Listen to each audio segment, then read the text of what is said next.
Praise the Lord, I thought this day would never come.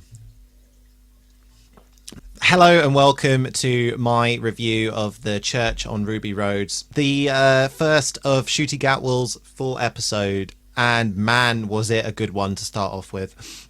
I'm going to say that I was that guy during Christmas Day when everyone else was like, no, I want to play a board game, or I'm really not interested in Doctor Who, or I just don't want to be part of this. I was this guy, I was like, you guys go into the dining room, I'm going to sit in the lounge by myself and watch the Christmas special. And I did, and I'm so glad that I did, because it was such a fun ride. I'll say out straight out from the beginning, and I don't know if I have the discipline to become this kind of Doctor Who fan, but I'd love it if I did have the discipline to not watch the next time trailers, to not indulge in any of the leak stuff, to not indulge in any of the footage that's released prior to an episode coming out, because I'll say straight off the bat that as soon as the Goblin song dropped as that little clip and the release of Murray Gold's official soundtrack for that, I was all over that. I downloaded that, I listened to it, I watched the video religiously, I must be in the hundreds the amount of times that I've listened to that song, but we'll get to that. So the Church of Ruby Road opens with that beautiful, very Home Alone-esque scene with the church and the snow, and it's at night, and the beautiful carol music in the background, and the Doctor walks out of the TARDIS and he's got tears in his eyes, and you already know that Ncuti Gatwa's going to be bringing such energy and emotion to this role. And then it cuts to in the future where Ruby's being interviewed by, as I understand it, a legit interviewer who runs like a reuniting family tree show. And you can see that there's little mischievous hands at work moving coffee cups around and causing studio lights to fall and potentially crush the interviewer and interviewee. And you'll get introduced to Ruby, and then you'll see her later where she's I think she's a keyboard player in a club, and the goblins are out pulling out the power cables, and the Doctor's there, in such a wonderful outfit, the kind of Stetson, the orange, it looks really, really good on him. But I think, much like mullets, orange can only be carried off by a select group of people, and Ncuti Gatwa is very much someone who can pull off orange, a very vibrant orange. So we cut further into where are we now? So the club scene, where I don't know whether she's like waiting on tables. No, she's not. She's just there enjoying the scene, and she's got a gin and tonic, and she sees the Doctor dancing in that beautiful kilt. Also didn't know that Ncuti Gatwa has Scottish roots, so I don't know if that's a nod to that, but again, looks so good. He's dancing away, and then Ruby's kind of entranced by him amongst the crowd, just having the best time, and she almost knocks the gin and tonic off the side, and the Doctor almost like teleports to her and says, gin and tonic division, health and safety, which is just brilliant. And then it goes outside where Ruby and her friends are catching a cab, and the little goblins are once again at work untethering this big old snowman display, and the snowman's about to come down, but the Doctor, using his new sonic screwdriver, changes the traffic lights quickly so they're able to pull away. But as well as that, a lady with a pram pulls up, so the Doctor's like, get that fucking pram out of here, and the snowman head comes down and lands on top of the Doctor instead of her in the pram, and he busts out of the eye, which is brilliant, and has a go at her, but she's just out doing some late night Christmas shopping and just using the pram as essentially a shopping trolley.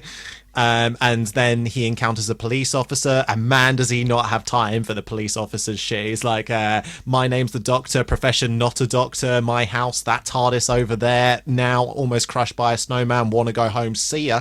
But also has a really beautiful scene with the officer where he uses the sonic to detect the engagement ring in the policeman's, I guess, jacket pocket, and he just says some wonderful things like she'll definitely say yes, because despite the sales a few days later, he couldn't help himself going out and buying the wedding ring, and that's the reason why she loves him. And it completely, even though he sees the TARDIS then fly away, he's just like, oh yeah, she's gonna say yes, and that's the only thing that he can focus on, which is lovely. And then I believe it cuts to Ruby arriving at a house. And may I say, this apartment that they have is just wow. It's so colourful. It's so huge as well. I don't know if this is meant to be London or what, but man, they must get a lot of money in to be able to afford a place like that, because it's really nice. Also, like I said, the colouring of the apartment is just so jolly. It's very reminiscent of kind of like a Balamory-esque aesthetic. It's just so nice. And so Ruby's mother, or adopted mother, tells her that they're expecting a little baby, and there's joyous exchange between the two. And then it cuts to them getting the baby, and the baby has, I think it's Lulu Bear, is this really shite name, and they do the kind of like, oh, that's a horrible name. And and so then Lulu Bear's put in the cot, or yeah, it's a cot, isn't it? I don't know. I don't have children. And the mother, or adopted mother, then says that they're going to go out, and rule number one, don't lose the baby, which I think is rather reminiscent of Eccleston's one rule in Father's Day being don't touch the baby, which I immediately made that connection. I thought that was rather fun. I don't know if it was a nod, but it was fun. So inevitably, sprinkling those little bits of dust of foreshadowing, which I always love, she ends up losing the baby, because she's standing in the kitchen. She'd hear the baby monitor kind of cackling away, and then runs in and sees a bit of blanket being pulled up through the ceiling light, or the ceiling window, and then also picks up that Polaroid. And I love the fact that the goblins had a moment just to take a very awfully done selfie. It's just like an eye and a bit of teeth. She then clambers out in pursuit, and the little goblins are just like hoisting the basket up to their winch, I guess, and about to climb up.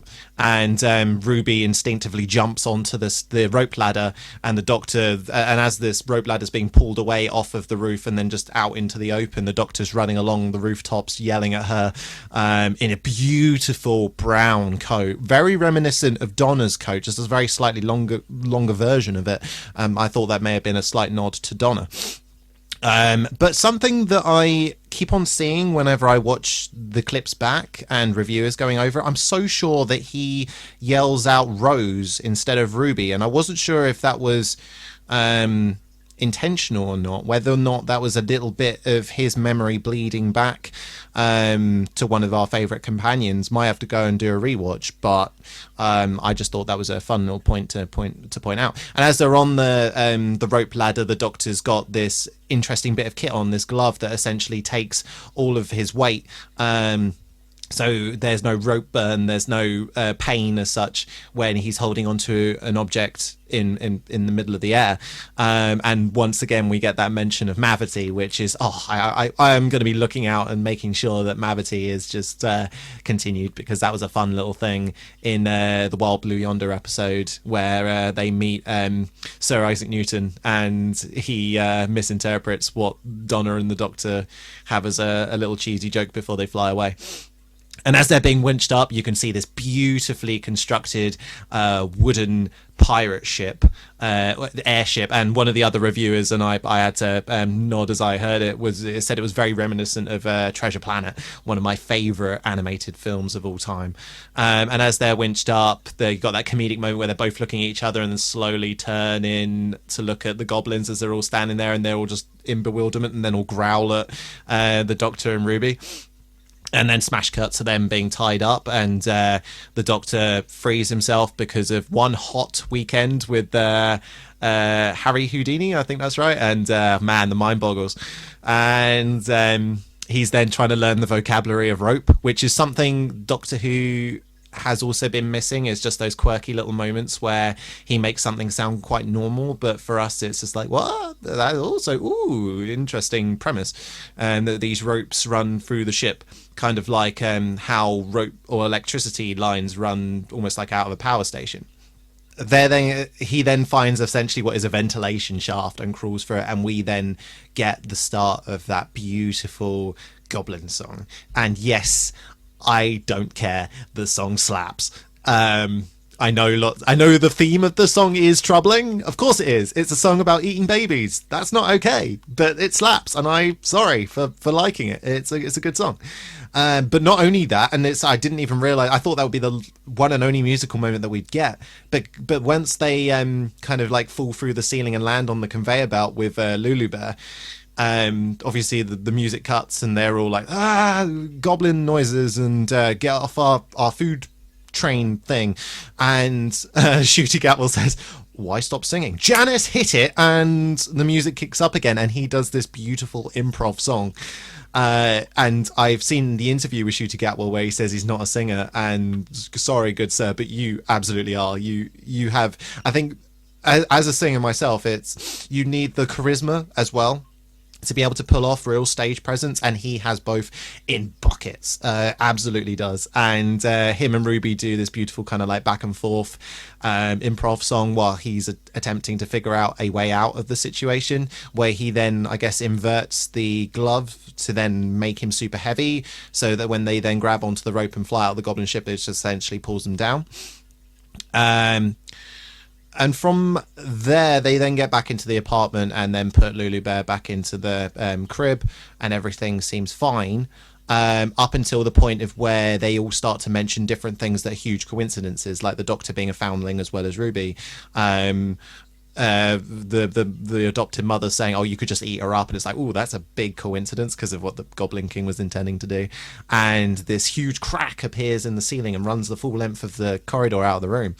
And the Doctor's trying to investigate it, and he also sees in the Polaroid that the goblin face is gone, and he thinks it's just like them saying goodbye or whatever.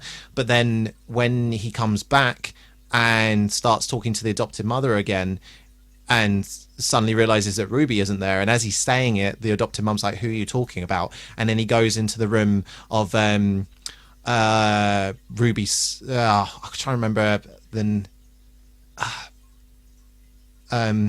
Cherry, because it's a joke about ice cream, isn't it? Cherry Sundae goes into Cherry's room, and she's, instead of being like up in bed and with the tablet and in quite colourful clothing, she's facing away from the door. She's kind of like hunched up into her blankets. It's all very grim and unlit, and she looks really kind of, for want of a better word, as haggard. She's holding on, but only just. And the Doctor further kind of investigates Ruby as a person in that household who should be there, and she replies with, "Oh, we've never been so blessed to have a daughter who stuck around." And then you can also see, quite interesting, these subtle details that the adopted mother, who is wearing a forgive me, I'm not familiar with the correct terminology, but almost like a head turban or a religious headdress of some kind. In the original shots it was very colourful, quite yellow and vibrant, but this one's almost like a maroony colour and very undecorative. It's just a very basic thing that she's wearing, and she then becomes this very kind of like cold and a very dismissive individual, and keeps on saying, why would I want a daughter when I'm happy when I am? And then the Doctor's like, but you adopted 33 kids or however many it was, and she says, no, there's no way I would do that, I've only adopted like 3 or 5. And then goes over to the fridge and it's completely bare apart from like pizza takeaway menus and things like that, and he realizes proper in that moment that they went back and they took her. There was this beautiful exchange between Ruby's adopted mum and the Doctor, where she's crying, he's crying, and he's like, why are you crying if you're happy? And then she relays the same question back to him, and he realizes that he's got to go back and kind of fix this. He's got to kind of go back and apprehend it. So he gets in the TARDIS and flies. I don't know if it's much of an assumption, but he flies to... I guess he assumes that they want to only eat... Well, I suppose they do say that they would eat them as well, so it's not that they just want babies. But I suppose it's the coincidence of the mother deciding that she doesn't want the baby or can't support the baby or whatever that is, that then draws the goblins in. So they then go back and try and take Ruby when she's left on the church doorstep. And the Doctor he just arrives to see the mother walking away and sees the goblins once again like hoisting up the baby. So he grabs onto the rope the rope ladder thing and inverts the glove's powers again to drag the rope bridge down, but as well as that, also the ship itself, and impales it on top of the steeple. Now, this is a real interesting scene that I would love people's input or thoughts on, because the spire goes through the belly of the ship, but also then skewers the Goblin King like right through the stomach, presumably killing him. But not only that, once the ship's kind of settled on the spire, it then starts to not even disintegrate, it starts to fade away with this kind of golden, and want for a better word, holy light. So something that Doctor Who's done occasionally is dip into religious subjects. One example of that being the church, again in Father's Day. Although it's not necessarily a religious defence, it's the oldest building in the town, potentially in the entire area, which is why it's the only thing standing and the best protection for the remote survivors when the green paradox dragons are attacking. So there's an argument there that there's some kind of power as well, but it's really vivid in this shot where it's almost like a holy power from the church aids in sending the ship back to whatever realm it came from, potentially the edge of the solar system, because people have been hinting that there's some link into when the Doctor used the salt to invoke superstition in Wild Blue Yonder, potentially drawing in the toy maker, but then also different mythological creatures. And man, am I excited to see what Russell T Davies cooks up in terms of fantasy creatures, because outside of Doctor Who, at least for me, I've always loved Lord of the Rings. I've always been a big fan of Dungeons and Dragons, and anything that also Greek mythology as well, and anything that draws on mythos in some kind of way. So I'd love to see a bit more of that, and potentially it's all been enabled due to what the Doctor did in that second special. But there's been other bits that have hinted at possible religious power. Oh, well, especially in Torchwood, where the physical embodiment of death was there in the form of the classic form of the Grim Reaper, and also that it was a little girl called Hope from a church that was able to vanquish him. And you see that kind of holy light from Owen when they're kind of wrestling each other. But also, and I don't know why I spent so much time trying to get to this, it's such a huge one, but the devil himself in the Satan pit, double bill in the Rose Tyler run. There's the physical embodiment of the devil, this huge titan that has the horns and can breathe fire. So they've always had a little bit in there. I don't know how I'd feel about if they started to say that religion had like this real power, but it's an interesting thought. Especially if these goblins rely on coincidence to feed them. You could argue that the kind of like what the sorry, tangent, but kind of like what happened in the end of Martha's run, where there was such a belief system that she'd cooked up for the Doctor. These people that had never met the Doctor, never consciously met him, but know now that he was the reason why they were still alive. All these different things that he'd averted, now that they survived, and essentially enabled him to have his kind of Jesus moment and re-age himself and break out of the little cage and essentially fly and have all these kind of Jesus properties, godlike properties. So thought and things like that could play a real part. Like a belief system, not to say that Doctor Who's going to outright say, oh, God is a thing, but such a beautiful belief system, especially at Christmas, where, I don't know about any of you, but if any of you have ever been to like a midnight mass or anything like that, or a Christmas I'm not religious, but I've been to plenty of Christmas time carol concerts, and there's such an energy and sense of communion, and especially in a church where you've got the beautiful acoustics above you and everyone's singing in unison, and you feel the power, whether or not it's just in your head or not. It's really, really quite strong. So that's something that I think we may get a bit more from Russell. I'm open to seeing what he can kind of cook with that, and what the implications may be. But then once the Doctor puts essentially, I guess, history back on place, returning the baby to the church step, and then he runs out back to the TARDIS, and Ruby's mother's still walking away, completely oblivious to the bit, just still wandering off, and he makes a real interesting decision where he chooses not to run after or be like, hey, you left a baby, you left something there.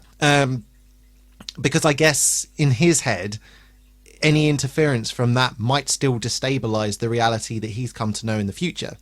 And also, and this is something, this is diving into real deep stuff, but we're going to be on we'll discuss this in a Doctor Who episode at some point maybe. But I'd like to think also it's a moment where the Doctor realizes that it's not up to him to argue this point with the mother. That she has decided for whatever reason the baby's better off not with her. And I mean, if you're looking at things like the right to abortion and things like that, I know it's not quite the same, but the right to make the decision as the parent or parents to the baby's or baby to be as future is a really interesting premise. And I guess maybe this Doctor had a moment of this mother's decided the baby's better off without her. And that's a decision that he had to honor. But without knowing the circumstances, it's just pure beautiful speculation at this minute. So he returns back and everything's happy again, and the horrible grey scale on the camera's gone, and he goes back in, he sees Ruby's still there, the crack in the ceiling's still there. Oh yeah, because that healed up. And everything's fine. Lulu Bear's there, she's there, they embrace, and then he's like, wait a minute, I've got to go do a thing. Don't remember what he said, but he then runs off, and then Ruby has this moment of, what did he mean when he went back and he had to like fix things, and he was also talking about Harry Houdini, which was years and years ago, and she finally puts together that maybe this man, this mysterious beautiful stranger, is a bit more than just a charismatic human. He might have a bit more to him. So she grabs her coat, says a very quick goodbye to her adopted mother, runs down the stairs after him, and then sees this reoccurring elderly lady figure outside, who we now know to be Mrs. Flood. And she's like, oh, where was this man? He's beautiful, he's interesting, where'd he go? And then she gives like a very nod to the TARDIS, which is behind her, and then we get that beautiful kind of companion moment where she goes in, it's like, and then walks out, bird's eye view of the TARDIS, walks around, explores the exterior, goes back in, and just like, who are you? And the episode ends with him standing there very charismatic, back in his brown coat, just, I am the Doctor. Episode ends, but does it? Because after a bit of credit stuff, we then get another shot of the man that Mrs. Moore was Mrs. Moore? That's a different episode. Mrs. Flood was ripping into earlier in the episode and being like, I told you it wasn't me, it bloody wasn't me, and just seeing it fly away. You think I can cook that up? I'm just a man. And she then has this. Now, I didn't interpret it as a fourth wall break. I interpreted it because the camera moves away from this chap, so he could potentially like move where the camera was with her eye movement. And when she says, what's the matter, never seen a TARDIS before? Now, speculation. There's a whole episode there to talk about stuff. I don't think we're going to do about. I don't think we're going to do much about it in this one, because I think that's a Doctor Who thing, or maybe just like, you know, we'll get peeps together and we'll talk about it. But there's lots of people thinking it's the Rani. Now that's something that I haven't yet looked into, because once again, like I talked about in the intro, at this present moment, I've only just finished season 1 of Classic Who, which we'll do a quick review on.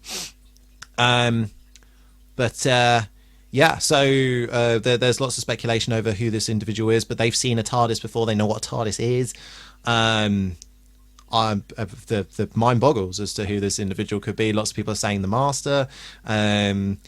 She had a bit of a sinister but cheeky kind of feel about her, and I am interested to see who this individual is and what the implications may be to having her stick about, because she might be a hindrance, she might be a help, I don't know.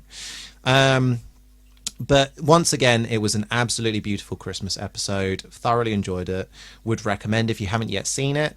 And I know there's some speculation to Ncuti Gatwa speculation. There's some apprehension maybe to Ncuti Gatwa as the Doctor after David Tennant. But I'd say as someone who is a huge David Tennant fan and has been pretty much on the same page as most Whovians, modern day Whovians, when it comes to David Tennant's Doctor, I'd say don't worry, because you've got to remember one thing, and it's something that I don't think I really had in my head when Jodie Whittaker took over, because I was so caught up with this lonely god complex Doctor, which I suppose we didn't really get in Matt Smith, but then we started to get more in Capaldi. So to have anything that was different to that was really jarring in my head, and I wasn't ready to let go of that. As much as I really enjoyed some of Whittaker's early stuff, like the Rosa Parks episode, I know I might be in the minority maybe about this, but I really thoroughly enjoyed it. I don't think it required the racist alien side of it. I think we got that enough from how shit people were back then. And just have that beautiful historical moment where she stands up on the bus. Don't think we needed that additional side of it, but I suppose Doctor Who, you kind of need the alien side of it. Don't know, but I still, tears, man. It was good. But I don't think I was ready to let go of that. But when you think about all the stuff the Doctor's been through, and if you were to marathon Doctor Who, I think you'd probably get halfway through Matt Smith and be like, I'm done with the sadness and the Time War and the way the Doctor kind of closes himself off and's not ready to kind of talk about it. It's so nice to get this kind of refresh, or kind of like how Russell's doing almost like a soft reboot to the series. We are getting a soft reboot Doctor, where he is now back to being chirpy and vibrant and charismatic, and he's not allowing bits of the Time War and the Flux and the Timeless Child stuff. Although he had that little moment, it doesn't really bother nor hinder him. He's still very strong as a character. So I am so excited for Ncuti Gatwa's first season, and so excited to hear that they're like, either they finished or they're well into season 2's filming already. But yeah, I'm not going to ramble too much more, because this has nearly been half an hour and I've just talked to you guys about Doctor Who. I honestly thought I would struggle to talk about this, but I don't, and that's wonderful. That's something that Doctor Who, unlike Star Wars, Lord of the Rings or anything like that, I could just talk about it forever, and it's so good. But thank you so much for taking the time to watch. I'd love to hear your comments. Obviously, like if you can, if you will. Please, it would be nice just to hear some feedback, whether it be good or bad. I'm open to hearing it all. And until the next time, we are going into time and space.